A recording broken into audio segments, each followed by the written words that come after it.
Mheshimiwa Rais amenituma niwahakikishie kuwa serikali itaendelea kushirikiana na wanaperamio kama ambavyo ilikuwa inafanya.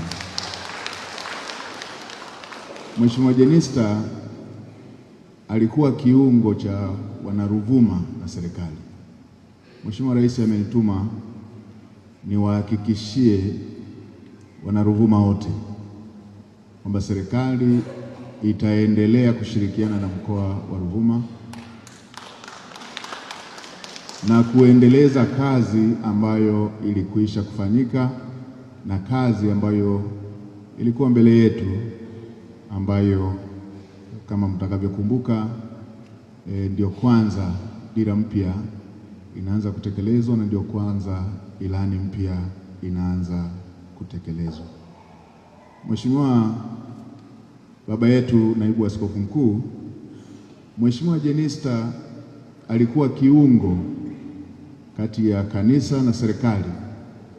Amefanya kazi hiyo ya mahusiano, amefanya kazi hiyo akiwa serikalini, na kama mnavyokumbuka amefanya kazi hiyo kama ambavyo tumeshuhudiwa juzi kwenye ibada ya Dodoma na leo.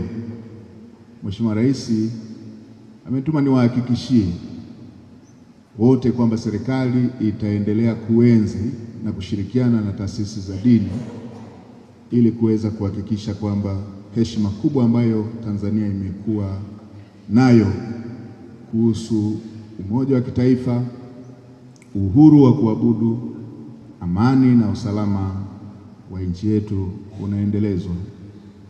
Mheshimiwa baba yetu naibu askofu, Mheshimiwa Jenista kama ambavyo tumetoka kuelezewa, alikuwa ni mpatanishi.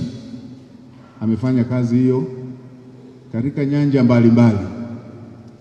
Akiwa waziri wa nchi amefanya kazi hiyo kubwa pale ambapo palionekana dosari kati ya wafanyakazi na serikali.